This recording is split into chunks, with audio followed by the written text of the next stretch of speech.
Greetings to the public eye on the Bridge 99 FM at high noon. Greetings once again to members of the diaspora, wherever you are in the world, linked in across this extraordinary and unique platform of radio, of television, of internet services. The WhatsApp number is 876-551-5782, and the studio line is 876-676-4996. We'll keep the bridge intact, linking you with the best of news and views from Jamaica, listening to you from wherever you are in the diaspora, happy to create, to participate, to extend the spirit of one Jamaica, especially at this time. Welcome, co-host, the Honorable Pernell Charles.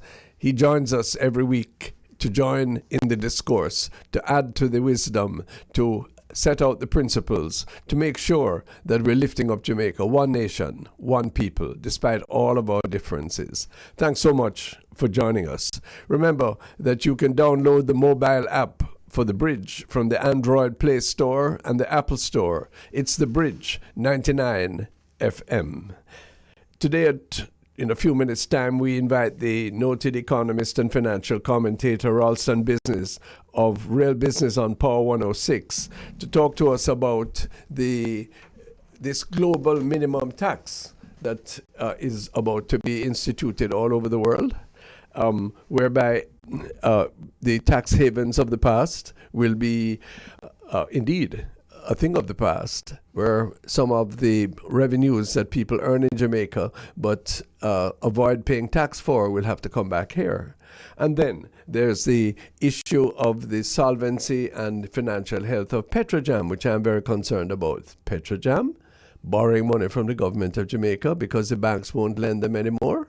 That doesn't sound right. Let Ralston Hyman give us a viewpoint on that. Later on in the program, our friend Erwin Clare from Arijam is visiting Jamaica for the Emancipendence. He's keeping an eye on what's happening with the media landscape and also the political landscape and the affairs of the diaspora from a distance, and he'll join us. And later on, Mr. Darian Francis, well-known Jamaican expatriate living in New Jersey, has a thought on the way we are reacting to the Haitians and also many other things to do with the Jamaican diaspora. You can also call, may I repeat the phone lines, 876-676-4996. This is the public eye on the Bridge 99 FM. It's 3 minutes after high noon. Mr. Charles, how are you, sir? Well, I must confess, I'm feeling very good, very fine, very healthy. No, I've examined if there's any complaint that I can make to any of the doctors around me or the doctors outside. And right now, I'm 29 days away from finishing my 87th birthday. Well, what a blessing. Listen now, but Jamaicans have an expression called your glad bag. Your glad bag must be full and going to bust, like most of us, but yours in a special way, because the reggae girls have prevailed to draw with Brazil. And you have told us before that you have a granddaughter on the squad. Well, I must confess that I thought I was brave enough to watch the second half. I wasn't. You catch afraid.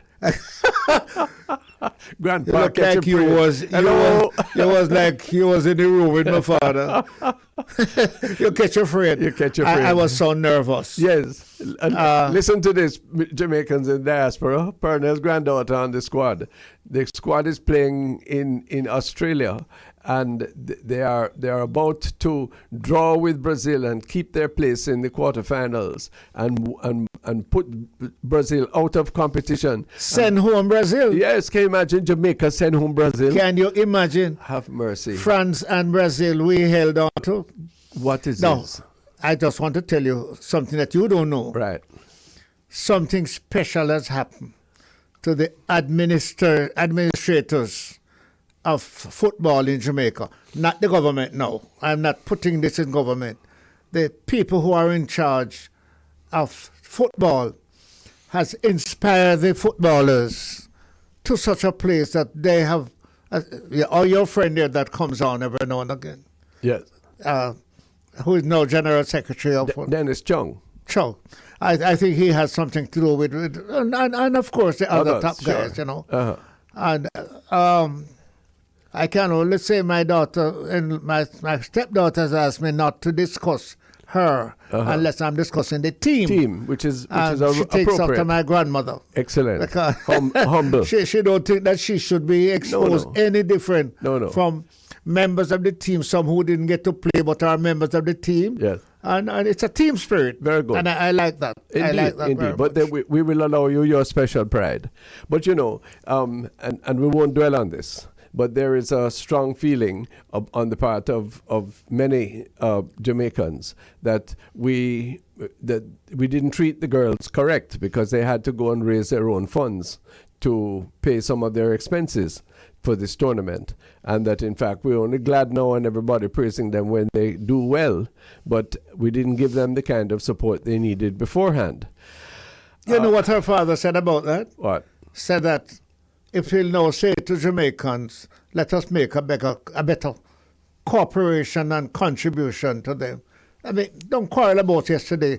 What they have done should inspire us to really go, not only with the girls, but with football as an international sports. And we are so well up in there, both reggae boys and reggae girls, and the younger teams. I'll accept that. I'm worried, though, Ronnie, if sports become so dominant in the lower educational institutions that it takes away, from the intellectual part of it. Indeed, I'm glad you raised that.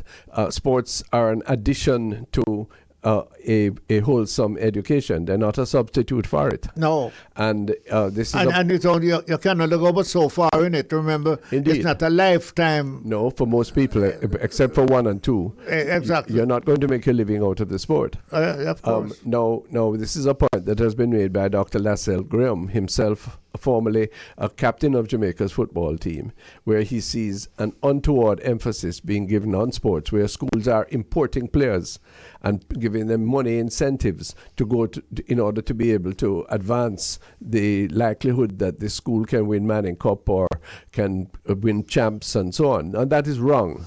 And then it's important for me to hear that from an elder like you.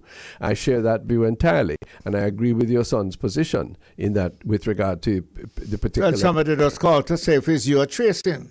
If it's you tracing me. No, I'm not tracing you. No. The fact is that my son lives in America, and she came to Jamaica and claim her position. Clearly, she had a right to. That's said, who we are. My grandfather's a Jamaican. Sure. Here is it. Yes. And I want to play for Jamaica. And she got her citizenship as a Jamaican. And so she's able to be on the team. I have a grandniece who has done the same thing, and it is good that we extend the benefits of the national team, the national representation, to people who have Jamaica in their blood, even if they don't reside here all the time. But as you said that, somebody told me that some 4 of the Panamanian who played have Jamaican origin. Jamaican well, origin. You see that now? So you remember that Jamaica, of course, assisted in Panama's development for generations. Exactly. So we don't need to be we don't need to trace the bloodline too tough. No. But we don't need to be embarrassed either. Not at all. Yeah. The likelihood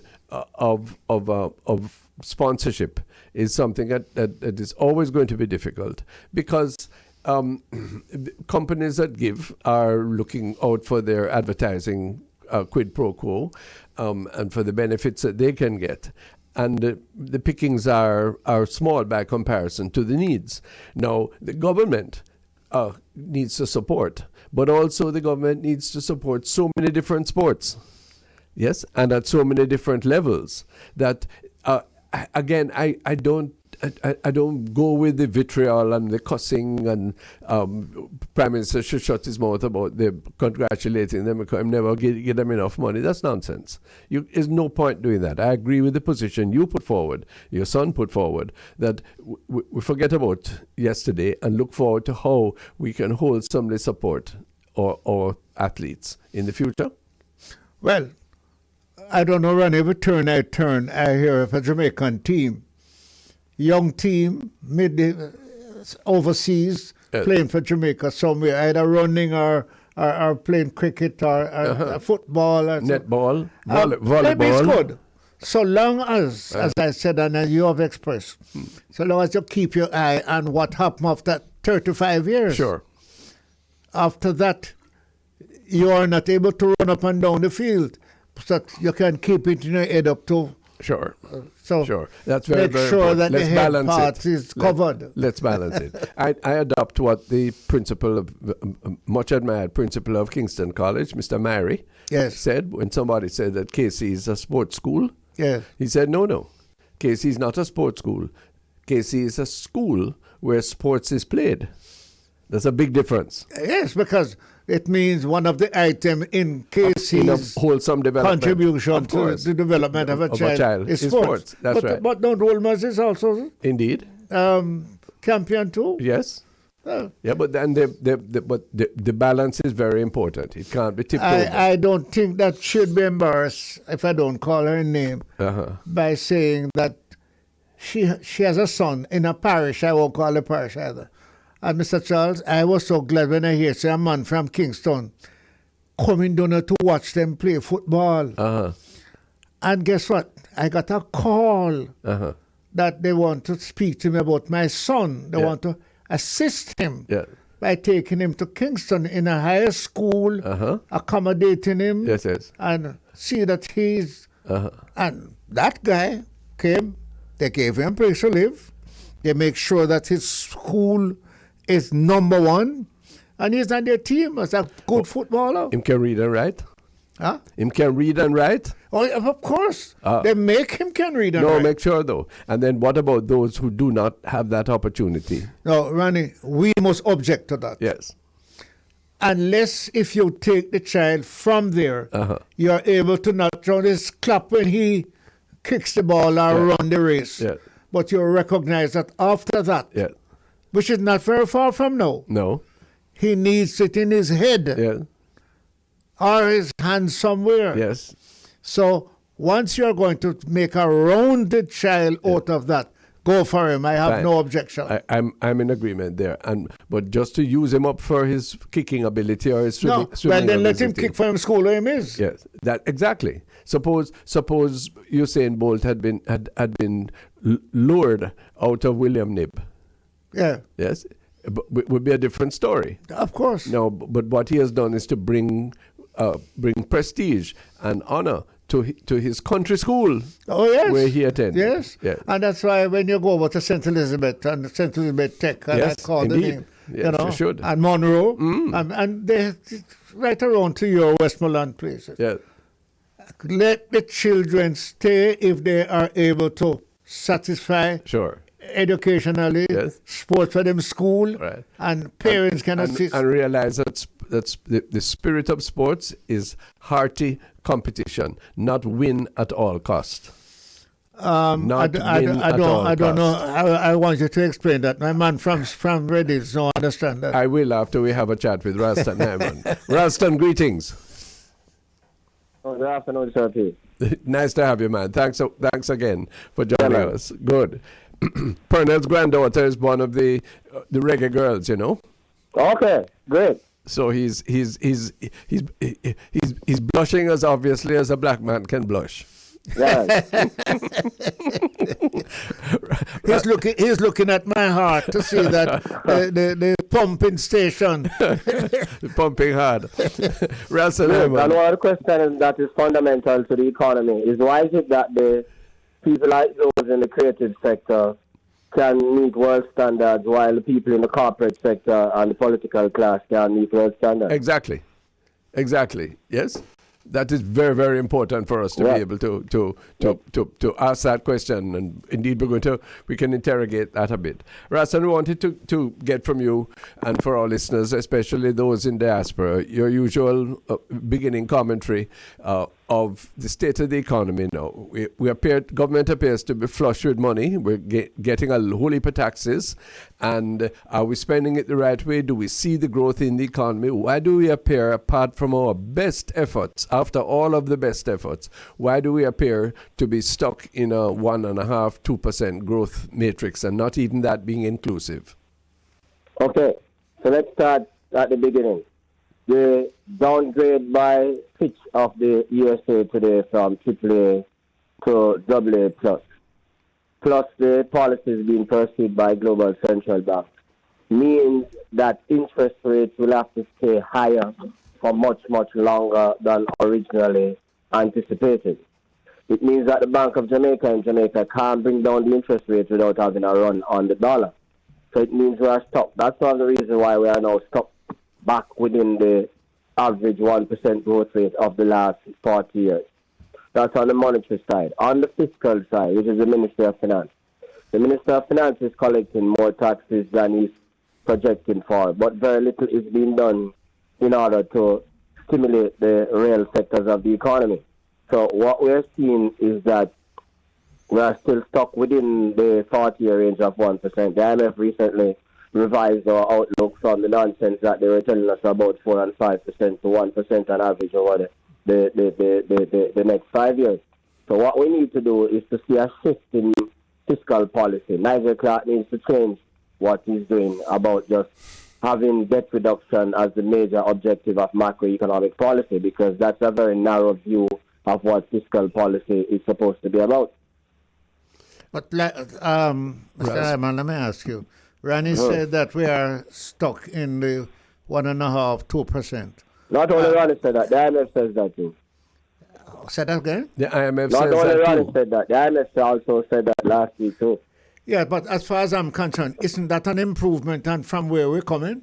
No, that we have been doing 1% on average for the last 40 years. That's not an improvement. All right, so therefore we need to put our stars a little higher and push towards 3 or 4. Yeah, man. But I So thought we need to have the policies to facilitate that. But I thought the Economic Growth Council, headed by Mr. Leachin and formerly vice-chaired by Nigel Clark before he went into government, had promised us that. That was a... They promised us that, but that flopped a long time ago and they said it was only aspirational. Boy. Right. Look here. One thing I disagree with you and others is that when people make a proposal, a presentation, and to say what they're searching for out of their proposal, out of their search, where they would like to go, the growth they're projecting, if they don't get it, you quarrel with them. No, they never said it was a proposal. But hold on, sir, please. No, what did you say? That is what the policies are going to result in. We would have anticipated that they would have done the proper analyses and put the policies in place to ensure that. You can't just, it's not a gamble. So have we been doing this all over the years and we've been at zero? So the point is, where do we go? How do we improve that? We have to improve that by increasing what we are doing now, double or tripling it in order to move from 2 to 4. Yeah, that's what we were at zero. We were at zero, we're now at 2. No, we weren't at zero, sir. I might remind you again that the average annual growth rate for the last 40 years was 1%, and we are back to doing the 1%. We haven't improved. Despite all the sacrifices the people have made, we have not improved. And if we look across the world, it's the same sort of thing, or we're better off? Well, we see the bigger economies, they are still doing well. Yeah, US doing 2.4% in the second quarter, 2% in the first quarter, China doing 6.3%, although the analysts are still not satisfied with that. Yeah, we need to do a lot better. But I think that the World Bank was stretching that they are pushing a 3% development. But the people are not feeling this. You yourself and I were talking before. And we have not been doing 3%. No. We have now passed the recovery phase. One of the things that the administration used to tell the people was that when we dropped by 12% and we recovered by 5%, they used to tell the people that is growth. We are now fully opened up. The economy is now fully opened up. So we're back to where we were before. And we have now maxed out and have reached back the 1% target in terms of growth. So what we were seeing was recovery from we dropped into a 12 feet hole, and we are climbing our way back out of the hole. They used to tell the people that is what we were growing, which was just political propaganda. We are now back to reality. And my concern is that the growth, such as it is not inclusive. No.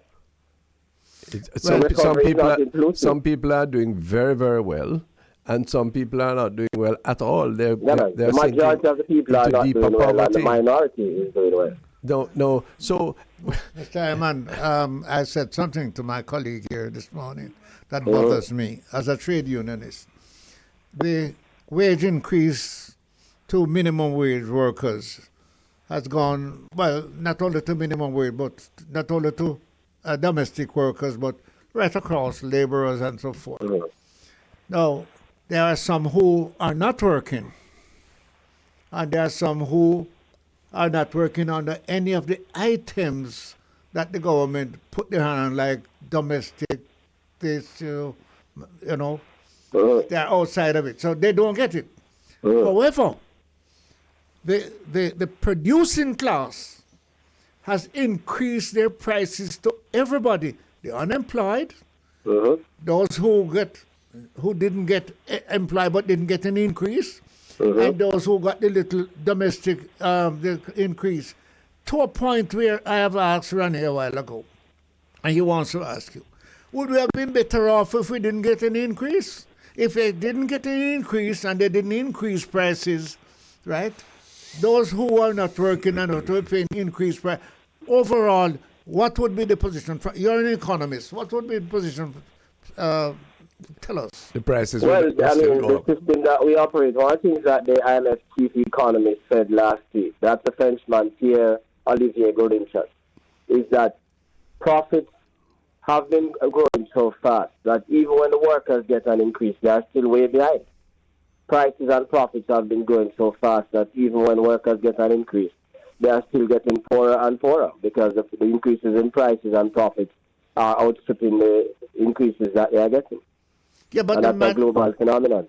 The management is saying to the workers, look here, we have to pay you more, so therefore what we are producing, we have to sell it for higher. Precisely. So, but there is an invisible person or position that is getting benefit. Look at it. If I get a wage increase and you increase prices, I have to pay my increased wage to get the additional benefit. But there's somebody there who is benefiting. Sure. Well, of course, the corporate class, the money class, they are the ones who are benefiting. There's no because doubt. The increases in prices and profits are faster than the increase in wages. There's no doubt who Jamaica's economy is working for, Bernard. Yeah. And the fact is that even if the wage increases are tempered, the price increases are still going to go up. Yep. They tell you that's how the market operates. But if government ever intervene and said, look here, I want to look at prices. No, but they run for the exit. That is what they did in the 1980s. That's what they did in the 1970s and 80s, you know. So. Yeah. And what happened? Well, but the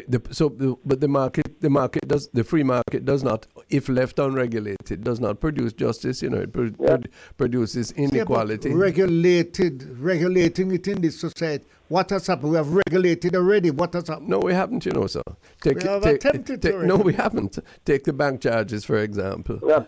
That's a prime example that we can use. The sore thumb or sore foot. That is all the reasons why we don't rate the governor of the Bank of Jamaica to supervise the capacity. The banks can increase their charges, continue to do so.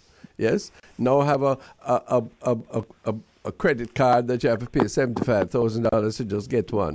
Yes, which is for high earning. Yes, but everybody has to pay for that when you cash a check or you want to lodge a money, you pay for it, and the government refuses to regulate, to do that. God! Let me give you one. What justice is there? Let me give you one that you can add to your numbers. I went into a gas station that is owned by my friend. I said I need some money. And let us say I took out $100,000. He said to me, next week you owe me $3,500. I said, but you took $100,000. He said, It's about the bank. Yeah, he has to pay the bank. Yeah. He had to pay 3,500 and they want the $100,000. So you tell me about regulation. No. Tell me how that come. If I was a woman, I would. Ralston. If I was a woman, I would ball rape. Yeah, that is what I'm saying to you, Sir P. The Bank of Jamaica is not doing a very good job as a supervisor for the system. And they claim that it is because the government has put in the legislation, which comes back to the Minister of Finance. So the Minister of Finance and the Governor of the Bank of Jamaica, and by extension, the Bank of Jamaica and the Ministry of Finance are failing the country.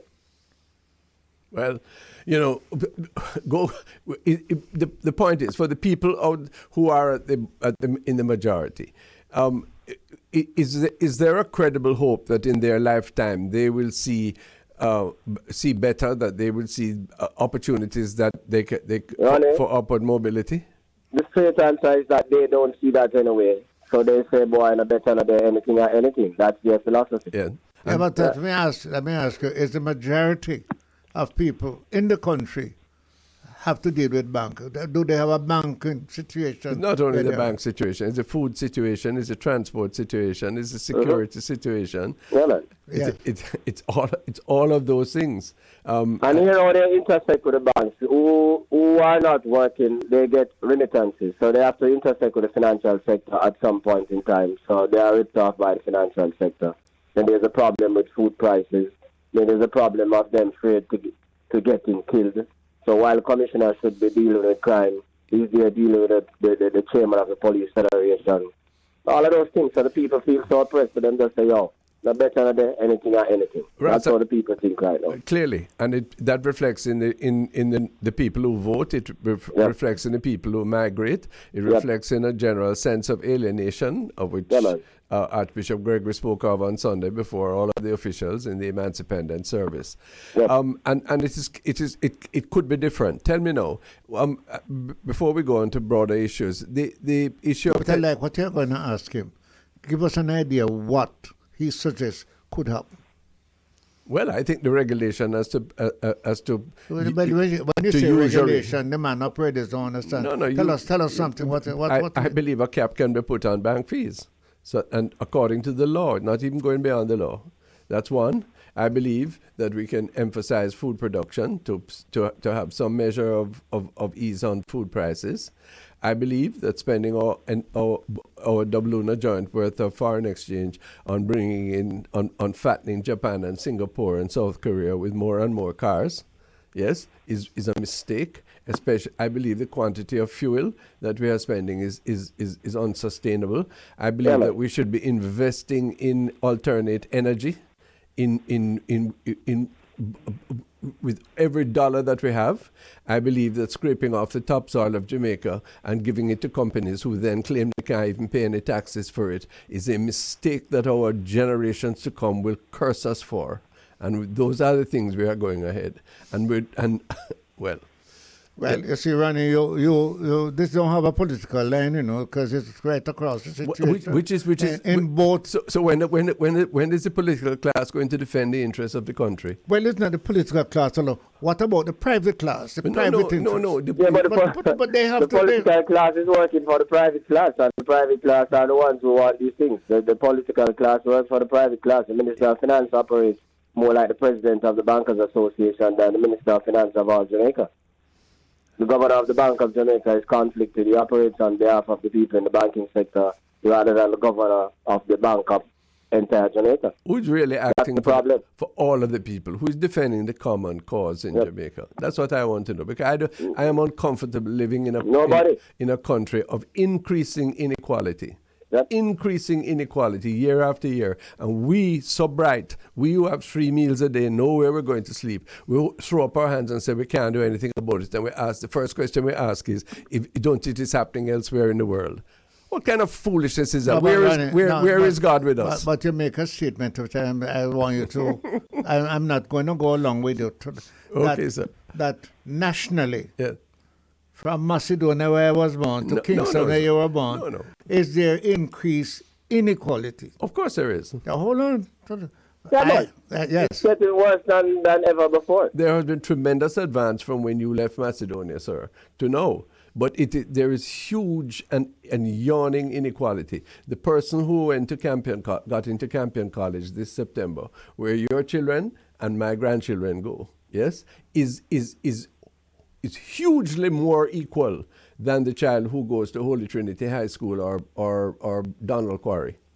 That is the most yawning inequality. The person who can go to one of the private hospitals when they are acutely ill, rather than have to sit down and wait and sit in a chair and wait 3 days for a bed, yes, or to get a scan, it is hugely unequal, more so than ever before. The people to go down to Victoria Jubilee Hospital where the air conditioning system was broken down for months. Yeah. My God, the people who I know, yes, who is a little cabbage and gravy and ketchup and rice that is Sunday dinner, because that is all they can afford.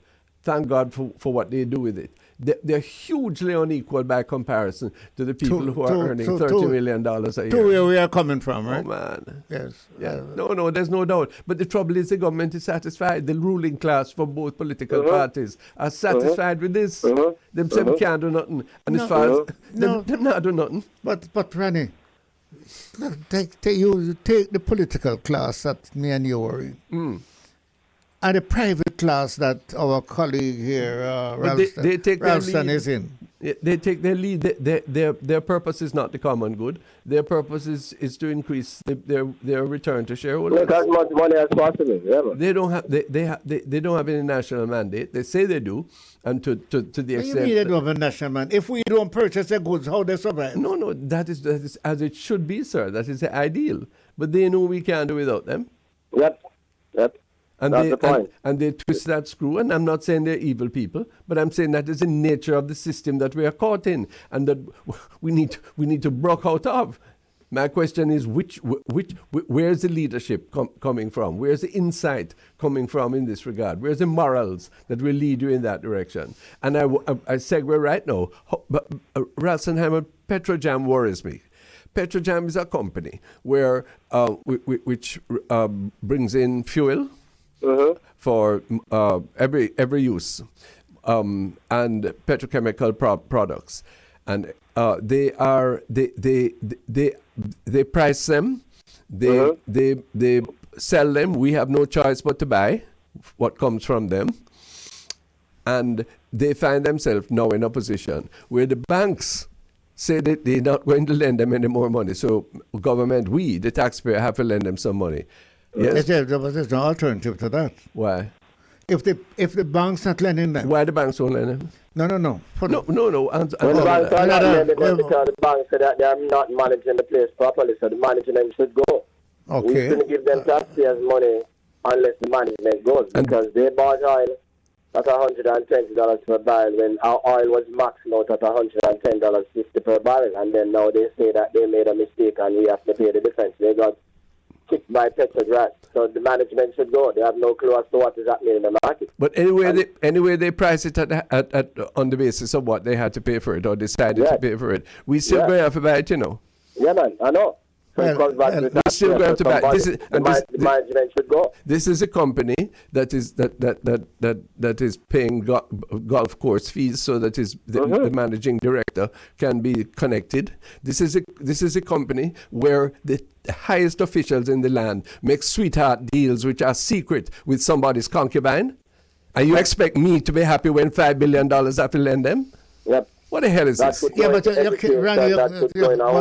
I don't think you're being fair. We're no man in taking one or two incidents. But those are the incidents that $10 billion down the drain. $10 billion is a whole lot of money in the Jamaican economy.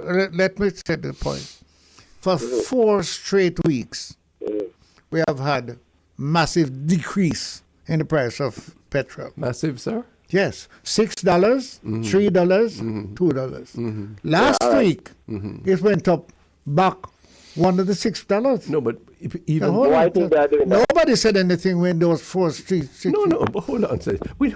When people do justice, they what must do? But you could congratulate them. For what? But you said they do justice. How did they price their product? I know, but that's not the point I want to make. The point I wanted to make is that since they borrowed the money, last week, they have increased the price Of course, because they'll have to increase the price in order to make back the money. To make the point you have just made, we're going to have to pay for it. We have to pay for that back. We pay That's for why everything. the mindset to the role. So what changes are being made to prevent this situation from prevailing? From happening again, the same people are still there. That's the point I'm making. Christopher Zaka makes a report months and months ago about years Not now. months, years ago. Years now, thank you, about Petrojam, and nothing is forthcoming. Nothing do. We just carry on. One minister have to give up, and another one comes in, and then you don't hear nothing. What leadership is this? Whose interest is it being run in? It's been there while we were there.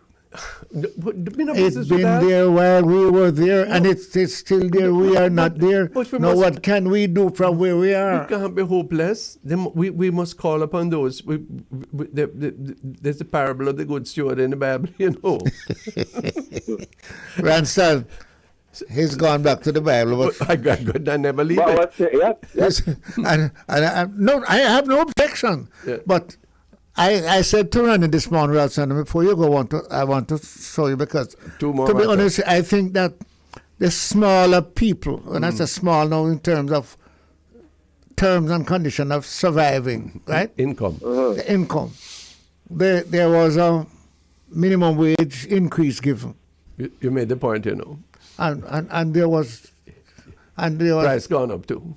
Well, half of the people that don't benefit from the minimum wage. So but they all have to pay the minimum wage. They are worse off. But they have to pay the producing class said they are producing to pay the minimum of a small class to everybody. And who is defending? Who is defending those at the minimum wage? You and I have to defend and that. those outside the labor force, over 500,000. Yes. Ralston Hyman, what is the global minimum tax? Well, they're talking about 15%. They have not fully agreed yet, but they're talking about 15%. Yeah, but what is it going? How is it going to be applied? What is it going to do to the pattern of so often in the Caribbean? We were hoping to join in where you have a tax haven. Well, that is going to have a negative impact on the tax havens, because they have to come up to the 15%. So the companies in Jamaica, various who have their head office in St. Lucia, although they do their business and earn their profits in Jamaica, are now going to have to pay 15%, where before they could exist in a tax-free environment. Right. Pay to who? Pay to the government. The government. The one in the tax-free area. Yes. Oh, okay. So, but then. Is that going to mean that they will change their regimen and pay it in Jamaica, where in fact they are earning their money? Well, they'll try to find a way to circumvent it. Yeah, but that's a rip-off. That's a rig. Yeah. If I earn my money, my profits, do my business in this country, then I should pay in this country. Yeah. You know, I just said that it reminds me that of a major company that leaves Jamaica. Uh-huh. And they never left Jamaica because of the amount of money they were making in profit. Yeah. They left Jamaica because of the attitude of the leadership of the union that drove them out of Jamaica. I remember Goodyear. And they went to Goodyear, of course. And they went to the Dominican Republic and make more. And they won't leave in Jamaica because they were making profit. Yeah, but then if I were to turn the discussion towards the security guards, which I had wanted Vincent Morrison to talk about, it is the same thing. They're threatening to pull out because and to force these guards to taking short-term contracts from which there are no benefits and no recourse, despite the fact of the court, the highest court of Jamaica, indicating that something else is required. And you want to tell me that justice is justice, truth, and it abides in Jamaica in the 61 years? I am ashamed of the way we are handling ourselves. Similarly, Corporal James was interdicted for saying that the order of the court to give them the money by April has not been implemented. Yeah. How can that be? Well, indeed, but that doesn't surprise me. It's part of the arrogance of the whole situation. Yep. Ralston Hyman, before you go, we seldom have this range of discussion with you. What I noticed is that a number of countries are diversifying their reliance on the reserve currency of the United States. some are adopting the Chinese yuan as being a reserve currency. The BRICS countries are setting up a bloc, which I believe will also have currency implications. What is it saying about the strength of the US dollar? What is it saying about world economy? Where do we begin to be affected by all of this? Well, it's a deliberate plan by Vladimir Putin and Xi Jinping to weaken America's dominance as the only superpower in the world. And that will be good for the world because people need to diversify because America has weaponized this currency. Once you disagree with them on anything, it don't have to be about communism. It can be about cultural things as the problem that they're having with Jamaica now. Once you disagree with them on anything, they always freeze their money, which is kept in U.S. reserves and all of that. So those countries are saying we are not going to allow that to continue anymore. So 74 countries have now become a part of the BRICS. So what we are going to see 74 is the countries. US dollar and the euro, as well as the Japanese yen and the Chinese yuan as currencies that people will go to. A lot of the people in the South, they'll go to the Chinese currency because China is the second largest economy in the world. So we do not see that as a bad development. I would advise the central bank to start looking at having gold and Chinese yuan in its reserve because China is emerging rapidly as the second global superpower. Right. So that's the situation. We want to see a better balance. Right now the balance is too much in favor of the US and the US is abusing its power. And we say that straight without any apologies.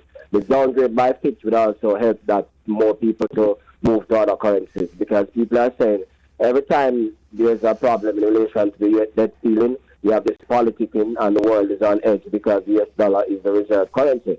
So we believe that that's a positive development to rebalance the world. But the United States political situation is in fact conspiring to weaken their own position worldwide. Yes. Because, as you say, every time there is to be an alteration of the debt limit, that causes that's brinkmanship, and right. And indeed the capacity to order their economy in ways that are less parasitic on the rest of the world. Precisely. Is a highly contested issue now, which will become all the worse if Donald Trump was ever to return to the presidency. Right. Yep. And then there are the cultural problems that are driving the countries of the South more towards China, the countries in Africa and Asia. The cultural problems that they have with the Republic of the United States of America. So it's logical. America is driving them more towards the BRICS because they are not supportive of some of the cultures that America wants them to adopt. And then America says, well, you're not getting any money or we're going to freeze your money or those things. So the people are saying, we're not going to have the more that we want an alternative. I think we need to be very open and explicit. Pernell, I came across a copy of a document from Joseph R. Biden, President of the United States. It's a few months. The father or the son? No, it's father. The father. Yeah. Which document was an instruction to United States government agencies, USAID and others, indicating that they were unable to do any business. They were not permitted to do any business, offer any aid or collaboration in situations where LGBT was not recognized and given full parity, same-sex marriage, all of the recognition of of sexual change, etc. Ralston, Pernell, I was shocked by it. Those are the cultural things that we are talking about, and the people in Africa and Asia, they are not supporting that. So that is why they are rolling with China and Putin. Are you sure that is not one of the... No, it's not fake news. No, man, it's a serious matter. It's an important part of U.S. foreign policy. It's not a joke. That's part of the problem Jamaica is having with them. Well, you better prepare yourself because you have to go to church. No, I know.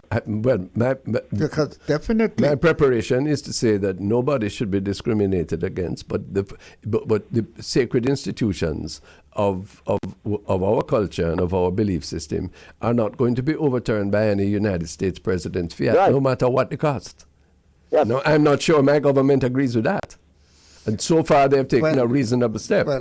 Yes. And I noticed that the opposition party, which I support, has decided to leave it alone. To remain silent on it. Which I do not think is principled. Right. Yes, but what you are pointing out is how very conflicted and how very uncertain our future is, and how we need to be clear what we stand for, and as far as possible stand up for ourselves. Precisely, and also pointing out to you. There's something that you and Ralston need to think about.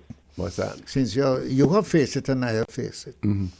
The people, not just the few who are elected, or the few who are in political leadership.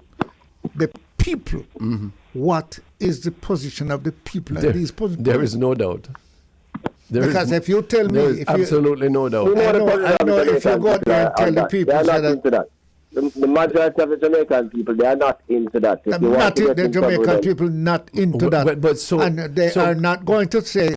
They're not going to get flour, rice, and this from America if they don't. But then you see, they're not going to agree with that. But I'm agreeing with you, and therefore, what it goes back to Ralston's original point, that we need to adjust our economy and by consequence our political system, so that we are able to stand up more for ourselves and be clear and not divisive in respect of whether we should be doing this policy or that. Yes, or whether we can continue in a system where we're leaving out a good 40% of our children and our people. Yeah, but let me invite you. Let me invite you to remember something that you have done. In Parliament. Mm. There's a little country called Cuba. Mm-hmm. They faced this years ago. Yes. And they're facing it still and surviving. Yes. And I remember I went to Cuba. I went to see pure, hungry, maga people. I said, but where are they? Yeah. Well, so where are they? So I'm not suggesting I couldn't survive. Give me 10 seconds to say it. I went to a place where students were. Mm-hmm. Ronnie, one row got up while everybody sat and they walk out. Next row got up and they walk out. I have never. Somebody says because military. Not military. They weren't carrying guns. They were students. So that are disciplined. So we can survive if we are strong enough, and if the leadership is there to follow. As a last area of comment from you, can the chronic divisiveness, the heavy scrapping, the one-upmanship, the winner-take-all approach that so characterizes our social and political order, do you see that having positive economic consequences? No, it is having a negative impact, and that is why at a particular point in time, like now, we should be hearing more about the economy rather than the foolishness that we're hearing. No, it is not good. It is taking us back. Ralston, I will tell you this, and Randy might be remembered, allowed to remember. That is not today. We have recognized that. Yeah, but we still continue with it. You're right.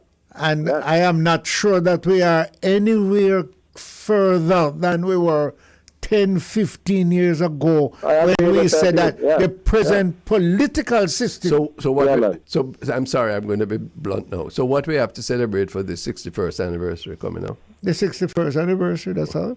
But then I don't. What do you mean? It's 61st? I don't. 61? Sure, but I don't like empty celebrations.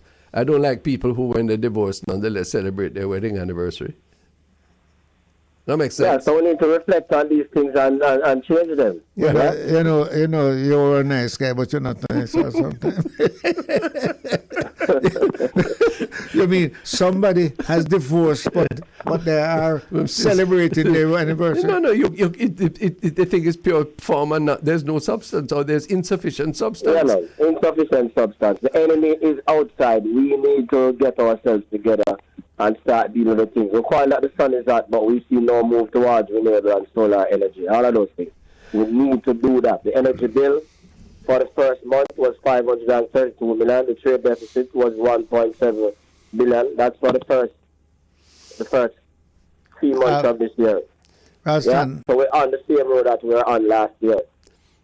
Ralston, I took the opportunity of discussing this matter in a group of ordinary people with their cars, and I said, I drove down Marcus Garvey Drive, and as far as my eye could see to the left, cars upon cars upon cars.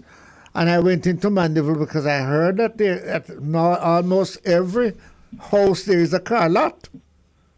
And then it's right around the island. So I said to a gentleman, the other day, this government put on, I think, 1 or 2 extra lane on Constant Spring because, people, they'd full up. What are we going to do? Man asked me, such as, you want them stop crying. How much you have in your yard? You know what the man asked me? Yes, I know. If me have one and my wife have one. Yes. I mean, I want him to get one for himself. Okay, fine. The culture out there supports the system that is being pushed on them. To our own peril and to the peril of a large majority of people. And therefore our business is not to deny that, but our business is to unite in order to change that culture, and not just change it by chatting. If we had a proper public transportation system, it wouldn't be necessary. And what we're doing is wasting $10 billion a year subsidizing a bankrupt system rather than investing in a proper system, whatever it turns out to be. You tried during your time, Minister, and it somersaulted, and others too. You know why somersault, Ronnie?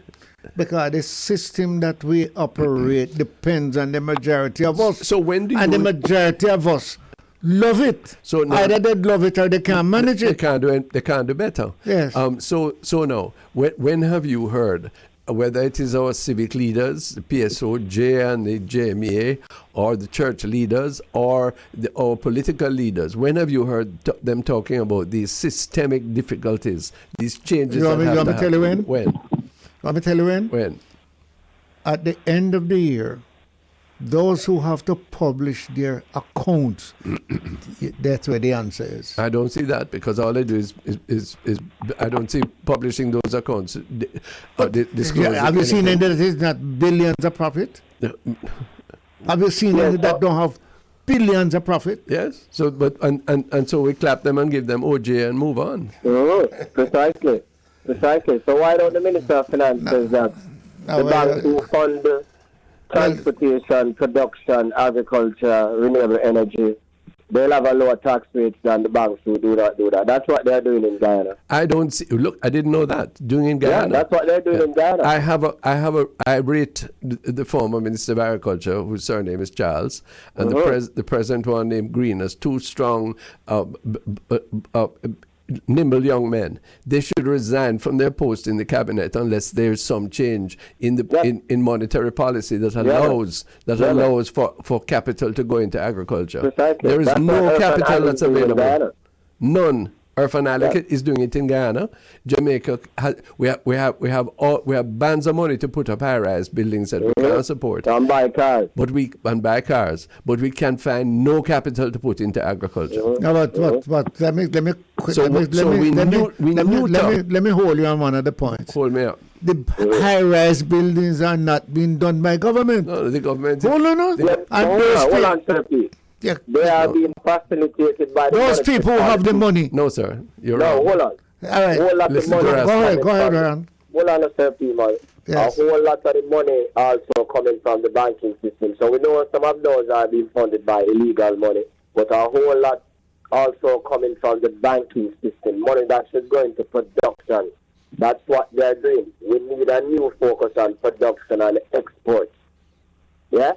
In order to deal with the problems that we're having. So we need to see those policy switches from the Minister of Finance and the Governor of the Bank of Jamaica. I listened to doing it in Guyana. I listened to Auburn Hill speak about so eloquently about export and the need to export. Yes, and he has been unable, and others have been unable before him of different administrations to direct the kind of capital that is needed and the terms that are needed to even produce enough cabbage and onion and mango in this country. Come on. For the first 2 months, 527 billion. You know what was the import figure? 1.9 billion. What are the things that you have to do? You heard what Ralston just said? Yes. The figures. This is ridiculous. We're driving ourselves into a situation where we're narrowing our alternatives, and people are really feeling that there's just no way out for them. Ralston Hyman, thank you so much for your company. Okay. All the Always best, a man. pleasure. Thank you very much. Good. Okay. Ralston Hyman, financial commentator, producer and presenter of Real Business on Power But 106. are we attacking the right persons? Are there people with money in this country and they're looking where to invest it? And they invest it according to the returns and profit that can get. And who is to prevent them from doing that? No, who is guiding? So if that is the case, if that is the end of the story, then the lot of the rest of us is our corner dark. There is no hope. But you know, Ronnie, No, just don't make your brain short memory. You and I recognized this 15 years ago, and therefore, and we were joining with the Trevor Monroe I feel and the this and the that and all of us to say, let us examine the system that we're operating, because the system is one that is not going to assist the majority of us. And what has happened? And we failed. And but the problem is even more acute now. You know why you can't leave it the way it is. You know why it is over acute? Because those who are to benefit from it are not supporting it.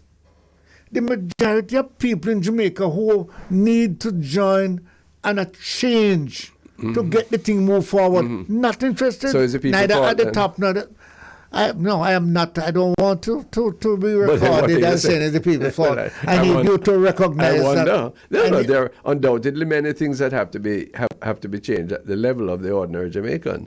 His sense of discipline, his commitment to education, his commitment to productivity, all of these things. There's no doubt. Where is the leadership coming from? I want to throw one in here that we're not going to discuss today. We have to take the break shortly. But I want you to write it down. We're going to discuss it. What? That the present political system need to be re-examined. But of course, instead of what? We have arbitrary changes. No. Don't give me the answer yet. The present system needs to be. Well, I agree with you entirely. Let's discuss that. Right. This is the Public Eye on the Bridge 99 FM. Fervent discussion towards Jamaica's future. We'll soon come back. This is the Bridge 99 FM, broadcasting to the diaspora, the Jamaican diaspora all over the world. That's our privilege. That's our duty. Especially at Emancipendence Time. The Bridge 99 FM, the Public Eye. I'm Ronald Thwaites. The Honorable Colonel Charles is the co-host, and we're talking about the affairs in Jamaica. We had a robust discussion with Ralston Hyman, the financial analyst and economist, the producer of Real Business on Power 106. He talks it as it is, yeah? It's controversial. It's not very optimistic, but there it is. We could do so much better. You know, Jamaica has some wonderful institutions, you know. Yes. But can I before you go on to it, can I ask something about Ralston though? Yeah. Do Ralston need to incorporate some of us to spread his ideas? Because if something is available to make what is bad here better, what are we doing? Well, we can. Is that what the Bridge is doing? We need to. I think it is, and that's what I think we need to explore further, particularly with our friend Erwin Clare. Erwin Clare, latterly of Ira Jam and other important institutions, and now hearkening back in his middle age to his roots in St. Anne, Jamaica. Am I right? Well, I've always said, gentlemen, first of all, let me say good day. Good day. Thanks for having me on. And, miss you guys there. Not to get emotional now, Sir Purnell, but miss you guys. Let me tell you something. Let me tell you something. When you are in foreign land and you can throw in a piece of raw leaf in the wood fire and scrape it and bust it and put some ackee and saltfish night and eat it. Deprived. Make a difference, Yes. It does make a difference. But the point is though, that we get some of the best yellow yam from Jamaica, and we do have grills outside in the summer. So we emulate. I want to say that, McRanny, here, because, in other words, we are exporting the best. Yeah, man. I don't have any objections to that, What the objection you have is that we don't have enough to export. Exactly. No. My objection to it all is that in the food chain part of it, we're not making enough money from it. That's my objection to it, and Right. we have to work diligently and change that paradigm. Good. But Erwin, quickly, Yeah. when you know all of these big rich guys in the States and others, why don't you invite them to come and put in some food in some holy land when you reach all spiritual and look as far as the eye can go is land. Yeah, but you know, so Pernell, this is where you mentioned a good point there, and that is true.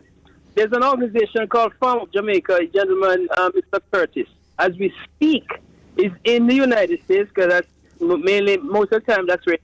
Well, but he's also been encouraging lots of Jamaicans in the diaspora to be part of his program, Farm of Jamaica, especially in the whole organic farming. So yes, there are persons who have a lot of interest in doing this, but then, as you know, it comes with a lot of other challenges as well, which I think is a matter of a discussion and situations to work on. But there is impetus for it, and there are interest. Little bit, Erwin, not nearly enough. Pernell is right. When you look at that vast acreage of arable land from Spurtree running through St. Elizabeth right through into Westmoreland, plenty of it you can't even see because of the Santa Cruz Mountains there. Yes, you recognize what a huge potential we have, which we are spitting upon and degrading with every turn of the tractor. Yeah, without a doubt, and that's the challenge we have, and I can hope that our decision makers do something about it. Pernell mentioned something just about ideas that Ralston, Hyman, and others will have to the solutions or some of the things that we could do different here. It calls for leadership.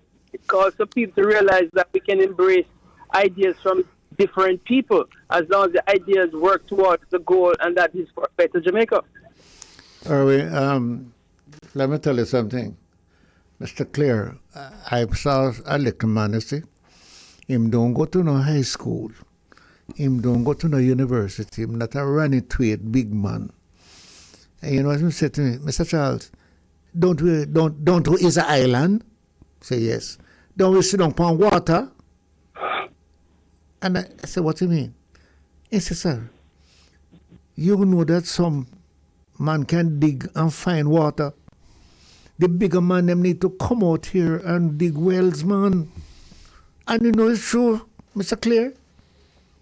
Water is, we sit down upon water, man. Yeah, but that how come in our 61st year? And we don't have water to give everybody. Well, but if we because we haven't tried, we've done some things, and even where, for example, the St. Dorothy irrigation scheme, vast acreages of land in St. Catherine and Clarendon are in fact irrigated. We don't use it. We don't use them. We put them down. Well, what about the Black River? Exactly. Or we seek to put up structures on them. Yeah. You know, gentlemen, you mentioned Ron in your open commentary about me being here, and you know, Monday night I had a fantastic experience. Something I've always wanted to do, and that is the whole August morning celebration there at Civil. And I will tell you this: that when I look at the splendor, yes, inclusive of the people who came out, how we presented, and I choose to use the word behave ourselves, but yeah, behaved ourselves as we commemorate, and I want to celebrate, commemorate, you know, what it means for us as a people and the strength of our culture. You know, I was just taking to another level that... No, I want you to tell us what you saw. This is at Seville in St. Anne. This is the Emancipation Morning celebration. And you say it was well supported, and it was supported, of high quality. High caliber. What is it? What was it? Dancing and singing and yes, the whole praying. Culture. Yeah, and what struck me too was the involvement of young people. You know, going back to some of the whole Kumina, the whole, you know, quadrille and all that, and see the involvement of our young people. No, I want our people abroad to hear this. Yes, that was strong. That was strong, gentlemen. And it tells me that we do have what it takes to make us take us to another level. And if we can have those kind of cultural presentation where it calls for a cross-section of people to come together and work together. Why can't we emulate that elsewhere? Well, what makes that happen? I will tell you something. When I saw what was happening the other night, in terms of the amount of dancing, the different dancing and the involvement, I had to congratulate Babsy. Indeed. I said, Babsy, you have done well in this ministry. Where do we go? It's not it can be a one-time thing. Because there's more to the culture than just the dancing and the singing and the bring back the ideas of the older people who have passed on. There must be something else because the change has got to come. And we don't have that change. I really congratulate her for being able to come up with all of that. That is her skill. Yes. Yeah, you see, it's the message where I saw and all that, was the collectivity of people coming together. Yes. That is the message I took from that. Then why is it that we can't emulate it? Pause now, because coming together is one thing. Okay, but now can we come together and make a school better than it is? And that's the whole idea. Can we come together? That's right. And if we could... Randy, we can, we can. If we are able to, from in one sector, produce what Erwin and myself have seen, why can't that sector take different... Why can't different set of people take different sector and we come up with a thing? I think people are doing something. You remember what I told you about my father and the 5 finger? Yes. And what you close it? Once you clench it.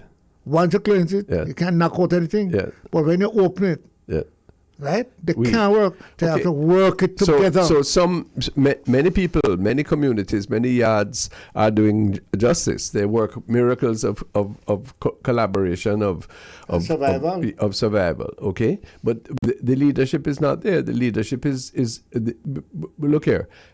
I am fulsome in my criticism of things that various people in government are doing. But I'm quite clear that if the substance of our activity is to say how wrong they are, and we cannot find some good in it and some capacity for joint action, no other administration is likely to make the kind of difference that we need. Maybe they can do better. I hope they will. But that is not going to solve it. You have just said something. The present system can produce that joint action that you're talking about? No. I don't. I think it can do more towards it if they're pressured, but the present system cannot, and it remains to me. No. Change one word. The present system will not. Will not. The present system can if they wanted to do it. Of course, if they had a common sense of crisis. That's all right, right? Because I said, Erwin, that what we came up with cannot and will not solve the problem unless there is a united approach to the pie. But apart from that, the pie, the economy and the money is very, very important. Let's get back to that. But take, for example, the events of last week. Many of our listeners abroad will be anxious for clarity on this subject. The issue of the incumbency of the Director of Public Prosecutions. How on earth... What could have happened that would allow all of us to so mess up what is a very, very clear and simple situation? Yes?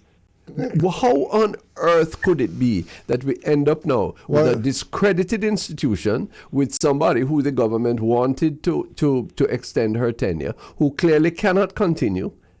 Yes, where you have people becoming so bound up and emotional that they are traducing one another. You're called what has happened? Culture. Culture. It is what? And I see your party has to take action. Because when a man,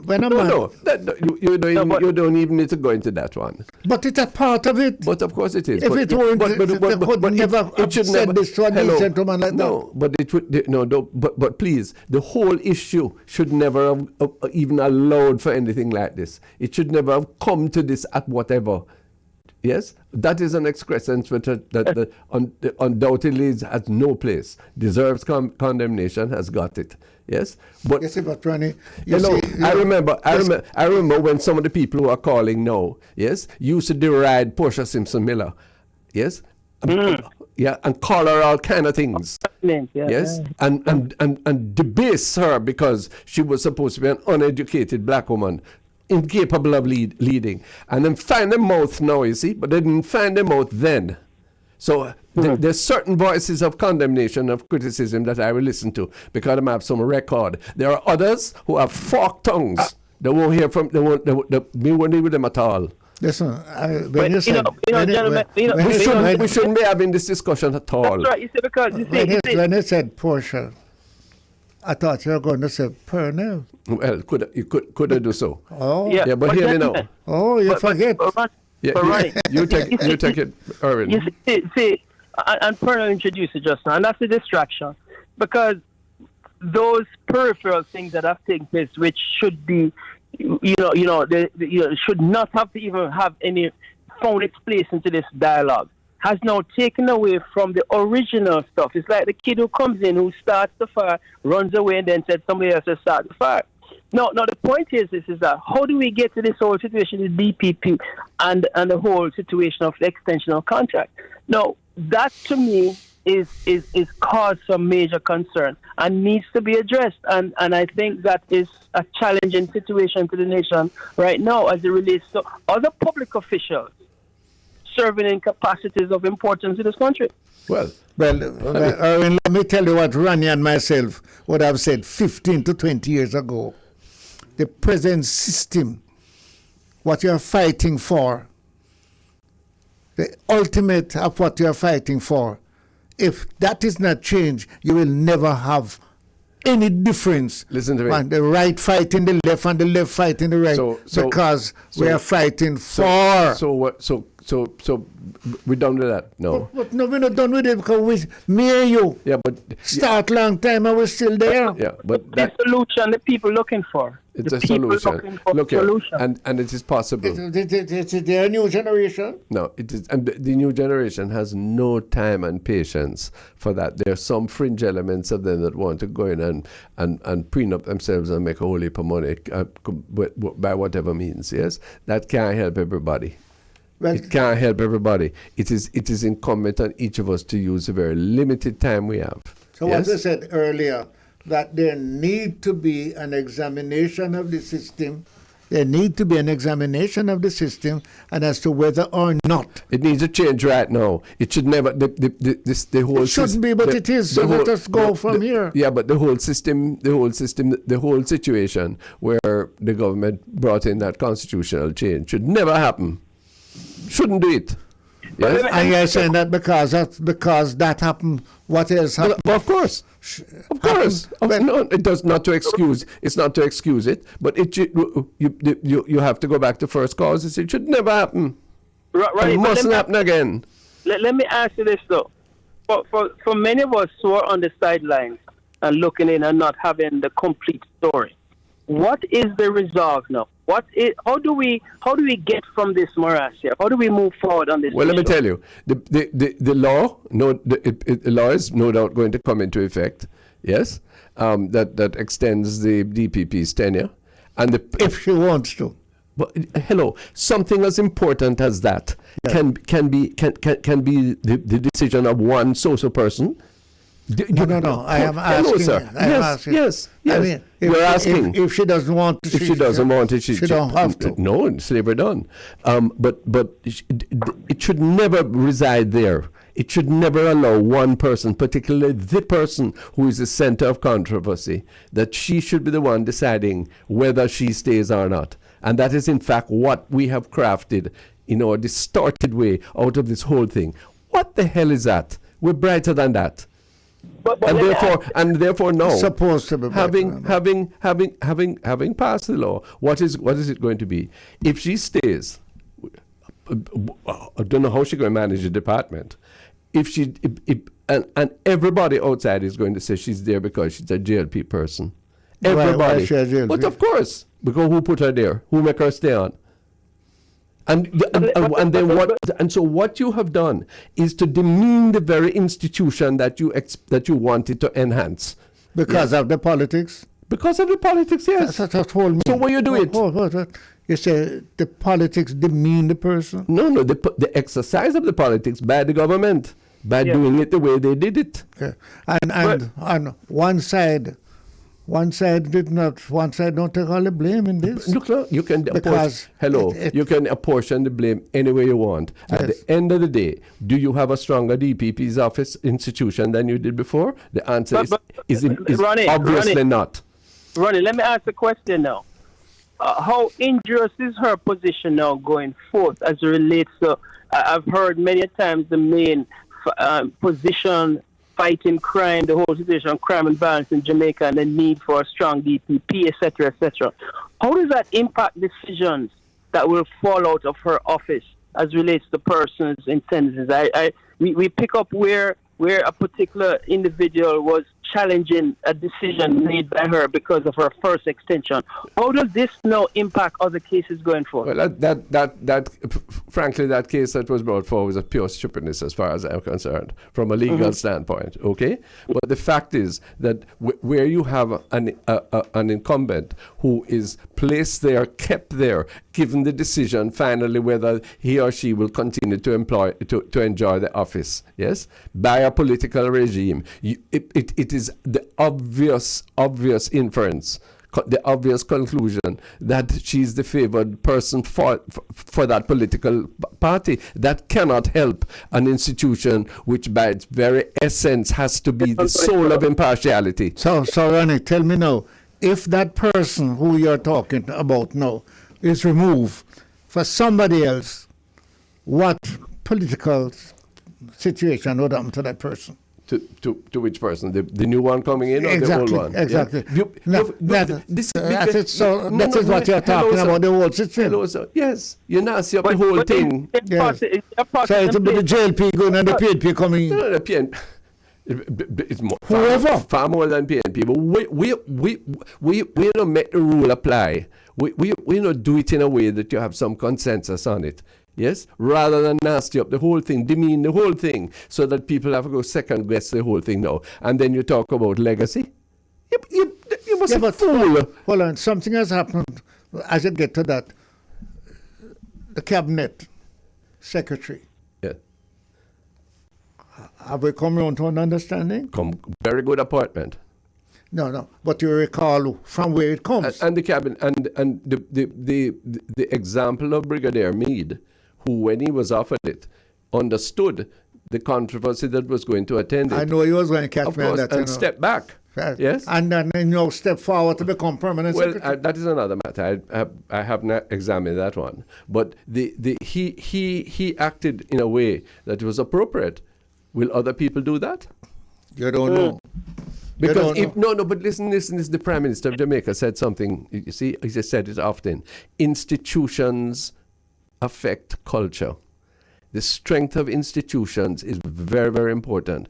Whether they're institutions of law, of public service, of education, of health, of culture, it's very, very important. And I support him on that. I do too. Yes. But then him same one now goes and permits the demeaning of one of the most crucial institutions, where you have a single individual who, according to our constitution, has the right either to start or to end any prosecution that can affect people's liberty. Well, let me ask you, where put your nose into that far? Is it a person or a position? No, is it a person or a position? No, it is a position, but what you have now done is to interpose the person into it. It don't have to be the person. No, but then it never did. Because you had rules regarding appointment, you had rules regarding demitting. This time now, the way you have done it, that it should have been kept that way, the way you have done it this time makes it a personal issue. But explain to me, she had an extension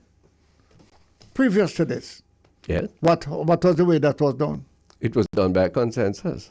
By what? It was a mutual agreement. As far as I know, there was consultation. And there was no there was no consultation. I asked you about this too. Consultation. You're too fine on that one, Pernell. You're too fine on that one. No. Listen, Erwin, I shut me up, you know. You have to stop all this. He shut me up because I want to hit him with consultation and consensus. And you can, and but I don't. You and me Let's in the discuss that dictionary. next week. Yeah, but all I'm saying is that at the end of the day, yes, you have to make up your mind. Is it better for us to do things together? Or is it better for us to don't go any further. poverty? Don't ask the question. Say it positively. It is better for us to do it together. Well, because we are in charge of one country, at 61, and we have divided people in such a place that we can't be together because they themselves laugh after us if they catch us working together. At 61 years old, you mean to say when this bill to extend this tenure was put up in Parliament, yes? And the opposition said, "But look, we don't see it. We don't read it. We have concerns about it." You, the Speaker of the House, you would have prevailed upon the House leader to say, "No, let us give a week. Let us give 2 weeks." But no, you carry through the whole thing, then the person who is involved. You're trying to make a nice guy out of me. I'm referring to you as a principal speaker. Erwin, help me. Erwin. You know that people are listening from United Kingdom to Canada to America where you were, and this Ronnie is looking at me and say I'm a nice guy. I guess. And guess what?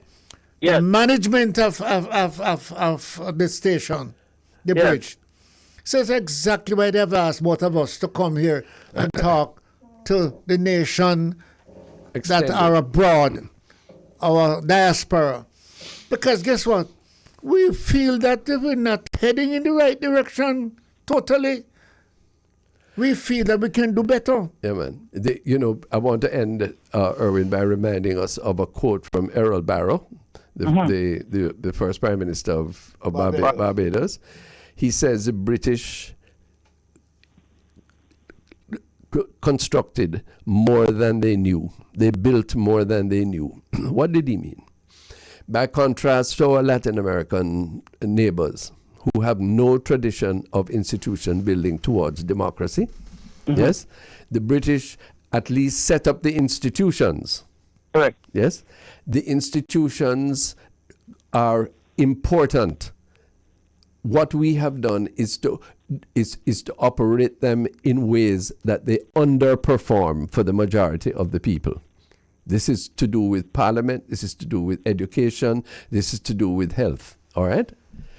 It is our distinction now to do it differently. They directed us in a two-party system, one contesting the other, based upon the gentility of the British ruling class. All right? It was supposed to be that way because it was seen that this would be the insurance against dictatorship and autocracy. In fact, it is not. It has worked out. But my man from Reddy's just called me to ask you a question. If that was so, what is happening right under the king's foot in Britain? Well, that is it. Why would they set up something for us that they don't have? Well, they thought they had it, and they just worked reasonably. In fact, we are better off than much of what is happening right now in the House of Commons. Maybe so, but it's not working for us. That is all that matters. It's not working for them either. So that's why we need to look at the whole political system internationally as to whether or not it needs to be refined. No, I don't want to look at it internationally. I want to look at it locally. I want it to make us so that. It's not locally. What we have here was sent to us. No, but we have the capacity now to change it. 61-year-old people are supposed to be able to govern their own lives. Erwin, your time. I want to speak to something, and that is, as we see what's happening here with this whole situation, EPP, there's a lot of concerns here, and I know that the hope is that a resolve can be reached that is in betterment of our nation. Obviously, the actions that took place demonstrate exactly what we're talking about just now. We talk about how we get together with ideas in the interest of the country. It doesn't have to come from the same side. It can come from others as long as in the interest of the nation. I may have my head as a I may have my head buried, but the point is that we have to find some collective way of getting our ideas together for the best of our country. I wanted to mention before we leave, though, is as you know what's taking place in the country north of us here, the United States. The 45th president has found himself in a couple of years in the law again, and sitting as justice, of course, is a Jamaican woman. We know her, you know. Yes. She is the granddaughter of the late Frank Hill. There you go. Yeah, this judge. Yes. But you know what struck me this morning? I was reading it, Ronnie. If what is happening in America and what's happening in Jamaica, Yeah. you don't think we would get a note through the embassy? Yeah. No, your visa would have been You canceled. tell me which political Your leader in visa would have been Jamaica canceled. could have all of these Donkey said the road no things level. happening against him, and him say him going to run same way. Donkey said the I road have no level. So we're not so bad. Erwin, Yes, sir. talk to us from time to time again. Glad to hear from you. All the best to you. All the best. Sure. All right. When we come back on the Public Eye, Darian Francis, veteran Jamaican American, talks to us about the situation in Haiti and some of the diaspora views on similar matters that we've been discussing here on the Public Eye. This is The Bridge, 99 FM. 20 minutes before 2 o'clock in the afternoon on the Public Eye in Jamaica. This is The Bridge, 99 FM. Mr. Darian Francis, welcome home. Yes. Can you hear me okay? We're hearing you very well. Pernell Charles and I are listening keenly. Excellent. Okay, so you want me to talk about the Haitian situation, right? Well, you expressed some views on that. We'd like you to expand. What do you think? Right. How do you see it? Well, I think the Jamaican government's response is harsh and cruel. And I was very surprised because I found out about it when I got that issue of the Gleaner that morning, and it talked about 37 Haitians who were stranded in Boston Beach. They had a sailboat. They were trying to get to the United States. There were 37, 8 children, 1 pregnant lady, and they ended up on Boston Beach. And the word was that I saw in the Gleaner was that they were going to be sent back, deported, and they may have to go to prison for 3 days if they can't pay the fine for $7,500 or something like that. I was shocked about that, and I can't understand Jamaica's lack of understanding of the issues in Haiti. I mean, you tell me, what is the feeling that Jamaicans have about these Asians trying to, get away from a country which is in total turmoil? Mr. Francis, what you're saying is not true. Okay. It's not true that they were charged any money and couldn't pay. No, I don't think they said That they is may not true. be charged. Wait a little bit. Okay, go ahead. Weren't they charged? That they were charged any money and they couldn't pay it. As a result, they were going to be sent back. Because Ronnie and myself would have paid it. And there are some international laws that we need to look at as to whether or not it affects this particular situation and what should have been done and has been done by some of our own Jamaicans is why the people are still here.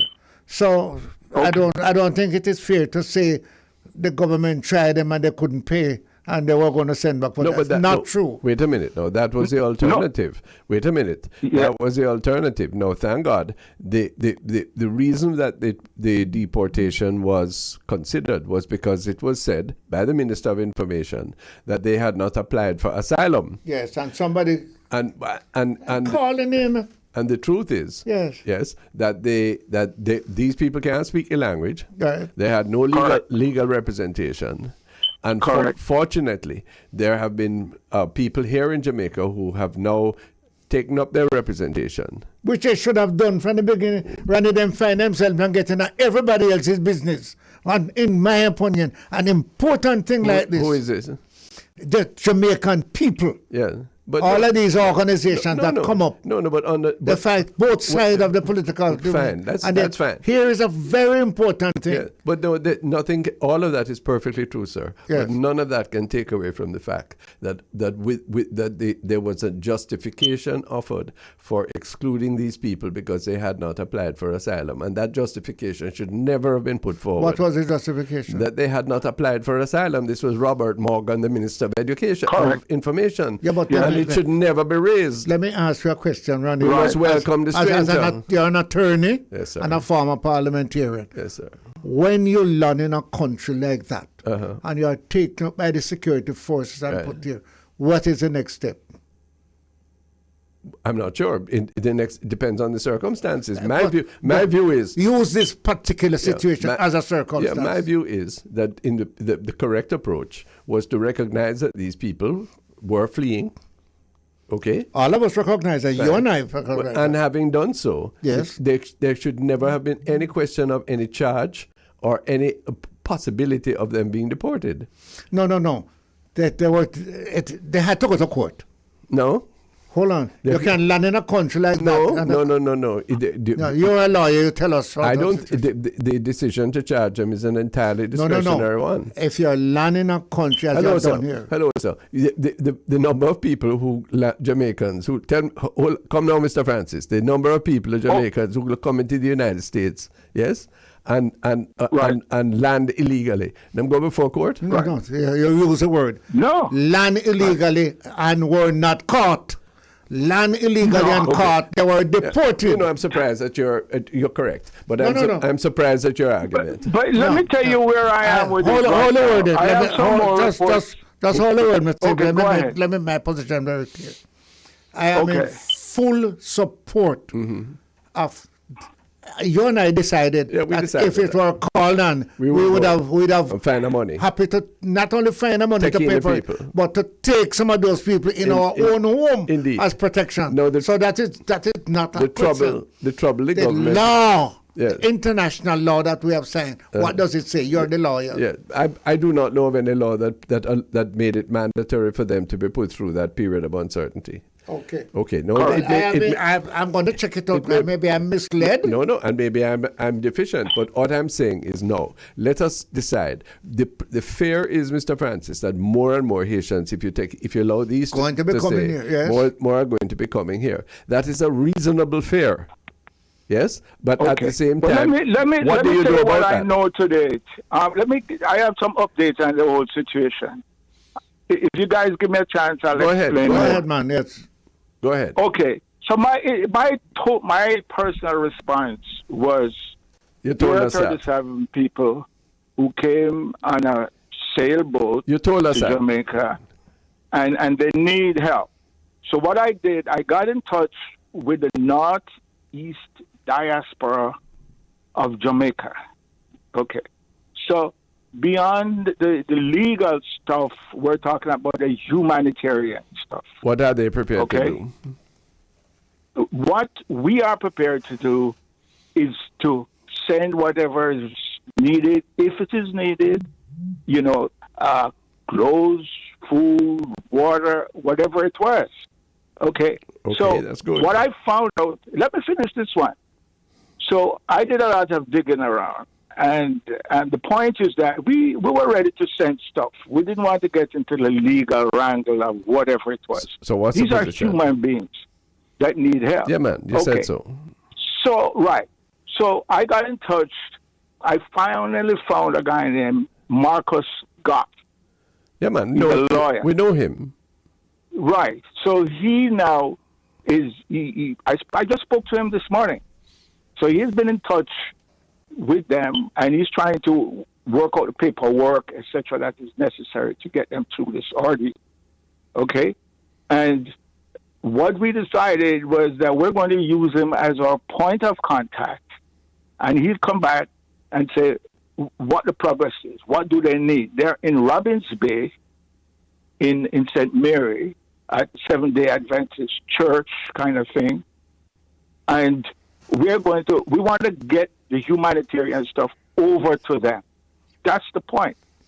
And so we have come to a decision that I will stay in touch with him, and he will get back to us in regards to what is needed. And of course, we have all the logistics of getting this stuff in Jamaica. So I am more focused. I'm not so focused on the legalities and why and wherefore. I'm thinking of them as human beings.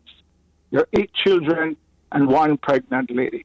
And what can we do for the time being for them to survive as long as Jamaica says, all right, they can arrive? Well, I think that's very good.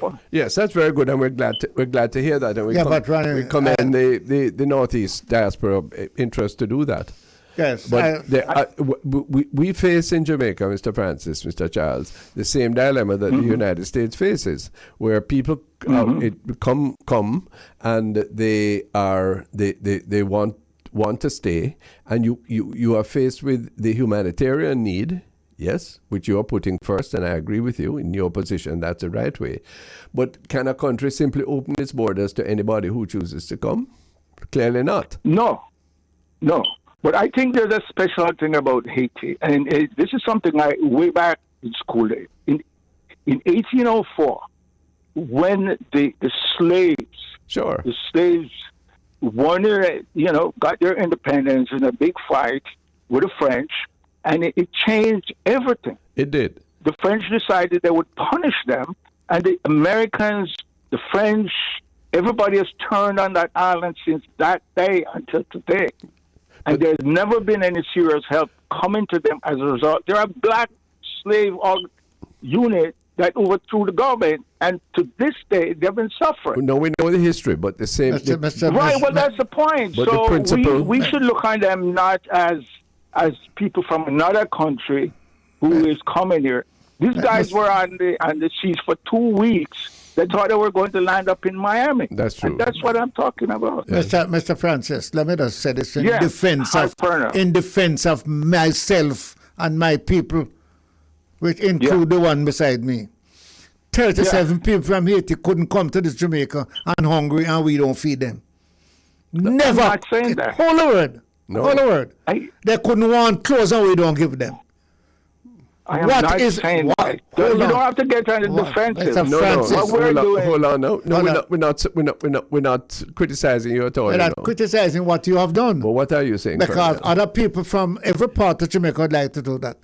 Our fear is there's a law, and there is a possibility that not only a boat going to come, but ship going to come. And so one has to be careful how you handle it. No. And we are saying that these 37 people, Ronnie and I, from the day they landed there, we say, wish we could make them immediately Jamaican and send them to school, and who maybe a teacher in it, maybe some professionals in it. Indeed, but I am prepared to capture the spirit, I think, of Mr. Francis and his colleagues in the States, and yours and mine, to say that to raise up this issue about the hordes coming, to use that as some kind of break, some kind of excuse for not accepting these right away is unnecessary.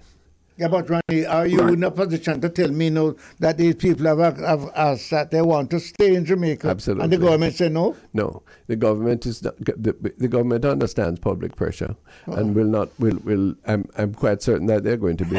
I'm quite confident, not certain. And more going to come, and we can't make them go back neither. Exactly, sir. So what we really need to do is to prepare ourselves for that eventuality. Yes. But exactly. by doing 2 things. That's the whole point. And that's the point of this discussion. First of all, that there's a bond historically, morally, humanitarianly with these people, right? So that for the both of us. So that all of us, so that we must try and accept those who are genuine refugees. Secondly, there are serious logistical problems in terms of maintaining them, keeping them, and equipping them. And that's where Mr. Francis and the people who in the United States who are of the same mind, many of whom have suffered not the same but similar instances of going to a country where they might not have been wanted or accepted easily for whatever reason. Your assistance is very helpful in that way too, along with the mickle and the muckle of the Jamaican people who are already rallying around them.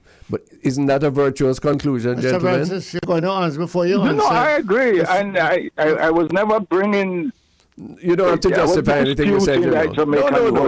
No. You are. I'm just saying we are being This proactive. is the addition, indeed, and you've made a good contact with before you Goff. finish, let me add 2 points of fear. Yeah. Fear is what is happening in Haiti and what has been transmitted from Haiti to Jamaica in terms of gangs and guns. Right. That's one big fear. So therefore, I say legitimate refugees. That's right. Yeah. But you said it, Ronnie. But I am saying it in a different way. Okay, I got it. Then I am sure that some of the Haitians who are walking from Mexico through river and through all what is happening in America, Side by if they side know with they could Jamaicans. come here in Jamaica and be settled, I am sure they would be happy to do so. Yeah. So one has to be careful at that. There are 2 points. How do we manage it legally and otherwise? Yeah. So a boatload of people who end up here, whether they were going to America or where, they become me and you responsibility to help them brothers there. Yes. And feed them and clothe them and let them do that. And it is good that this responsibility has cooperators and allies in our diaspora. being met, but in our diaspora. Yes, ma'am. That's what Mr. Francis is Yes, telling us. and That's the point I'm trying to make. And And Yeah, I just wanted to get it point, Mr. Francis, that I am not objecting and I am not short of congratulating you because you're not only doing that for Haitian, you have done that for Jamaicans and other diaspora brothers and sisters have been doing it consistently for us. For me, gentlemen, and this is no position of superiority. This is a moral position. You cannot look at your brother in need and kick him out. You cannot do that. Except he is an enemy. No, clearly, but that is not that. Ronnie, you don't know. No, but that doesn't become enemies. That's accepted. That's accepted. Okay. The man on the road to Jericho that the Samaritan dealt with, he never checked to see whether he was a criminal or he was a reprobate or he was a Pharisee. You see, he was in need. And he kept, and that was the righteous one, not the Pharisee, not the publican who crossed to the other side of the road. Yes, a problem with a lot of us. We don't believe in final judgment. We believe that we. Randy, why are you pointing at me? No, I'm not pointing at you. We couldn't point at you. Respected elder of the faith. Yeah, but Randy, to be honest with you, Randy, the Jamaicans are fearful. Yeah. If every morning they wake up for the past year or two, they hear about guns and gangs we can deal with that, from Haiti. Jamaicans going there and bring back guns, shaping ganja for guns, and we have to be careful who come in these boats and come as Pharisees. Yeah, search them properly and make sure the boat don't have no secret compartment. Yes, and whatever. But do not allow your fears to overtake. To take away from what Mr. Francis is saying. Mr. Francis, thank you for what you're doing. So thank you for telling us. Keep in touch with us. We appreciate it. I will let you know for sure because this guy, do you remember his name? His name is Marcus. We know him, He's a lawyer. We know him well. Okay. Yes. You know him well. He's my contact. And we rate him. Keep in touch with him. He's a good contact. Mr. Darren Francis. And I'll let you know what's going on. Thanks a lot. All the best to you. Who is Marcus? Marcus Goff is a lawyer. He's son of Dennis Goff, the late Dennis Goff, who was a prominent lawyer. In Portland? No, he operates within, I think he has interest in Portland. He represents people who are seeking to have beach access and other fundamental rights. He's a human rights lawyer. Well, you have to talk to me next week because there was a big thing on TV last night about the beach thing in Notorious and other places. And I agree with them. And I think that we need to examine and get a better report. So our listeners with whom we are about to part have heard what is the preview of coming attractions, as I used to say at Carib, for next week on the Public Eye. Jeff, we're so grateful for your help. Thanks so much for all you do.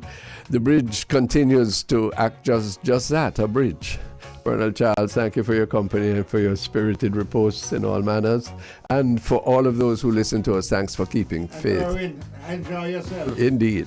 If life is spared and the Lord tarries, next Wednesday we'll join you again for the public eye. Stay tuned to the bridge.